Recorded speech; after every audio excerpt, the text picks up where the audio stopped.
జై సీతారాం. మన దశకం 20లో నిన్న మన అనుభవించింది చూసామంటే భగవాన్ తన్నోட అంశం అవతారం ఎత్తేరు. టోటల్ అవతారం దొరకదు. మనోட పూర్ణ అవతారం చూసామంటే రామర్ని కృష్ణరే పూర్ణ అవతారం.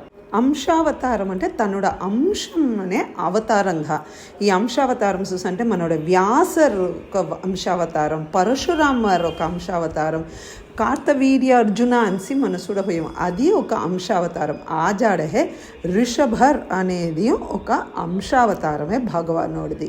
నిన్న మన చూసింది నాభి రాజా తన్నోడ రాజ్యంన రిషభ భగవాన్తో ఒప్పడచ్చు తన మేర్కొండు భగవాన్ అనుభవించేందుకోసం కాటు పోయింది చూసాము.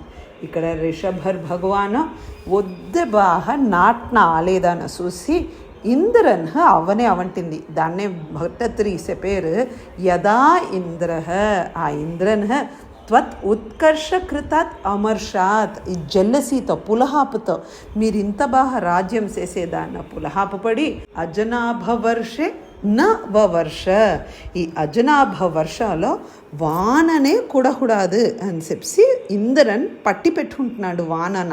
అజనాభ అనేదే మనోడ భారతదేశమోడ ముందిన పేరు. ఇంద్రన్ ఇట్టొక్కటి సేతే భట్టత్రి అనేరు హే కృష్ణ తదాత్వం మీరేం చేశారు, నిజయోగ శక్త్యా మీయోడ యోగిక్ పవర్తో సువర్షం వ్యదదాహ పోదుం అనే అలవుకు వాన మీరు కూడిసపెట్టినారు. 6వ శ్లోకాలో ఋషభదేవరోడ ఆ గుణాలను చెప్పారు భట్టత్రి. అథ ఆత్మరథాశయ అపి మీరు సదా మీరోగ్ల ఆ భగవాన్ ఆ బ్రహ్మన్ననే అనుభవించుంటా ఉండిన మీరు ఉద్వహన్ పెళ్లి చేస్తున్నారు దోర్తో జితేంద్ర దత్తాం కమనీం జయంతీం. ఇంద్రని వాళ్ళు తోతున్నారేహా తన ఏసేసేరు తన్నోడ కూతురాన జయంతిన కట్టి పెట్టారు మనోడ రిషభదేవర్.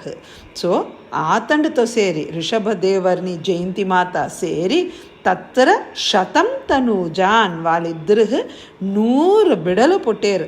దల్లో అగ్రజన్మ క్షితీష భరత దల్ల తలై కొడుకు పెద్ద కొడుకు కాన ఉండిందే మనోడ భరతర్. ఈ భరతర్ నుంచే మేర్కొండు ఈ అజనాభా అనే మనోడ దేశం పేరు భారతం, భారతవర్ష అనే పేరు మనకు తవలింది.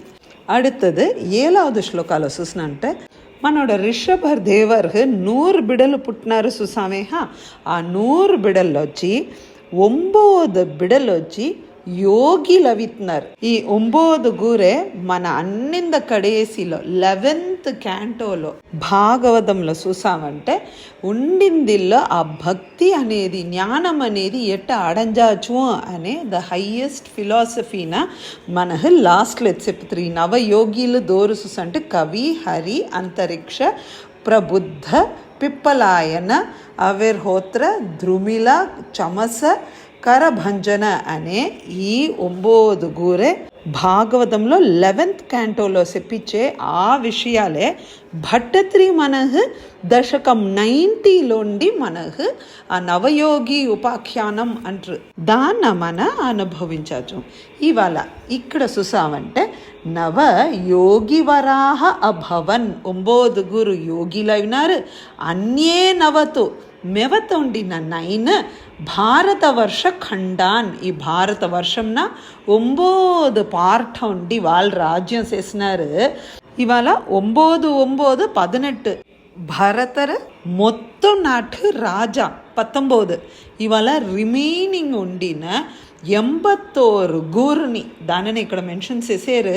తవ శేషపుత్రాహ మీవుడ మెవత్త బిడలు సైకా అశీతిథి తు 81 బిడలని తపోబలాత్ హే కృష్ణ నిన్ననే అడంజాలనిసి తన్నోడ తపోబలంతో భూసుర భూయం ఈయుహు వాళ్ళన్ని బ్రహ్మపదం అడంజునారు అనేదే మన ఈ 7వ శ్లోక వెరిహి అనుభవించేమో మేర్కొండ ఏమవింది అనేది రేపటి అనుభవించుతా.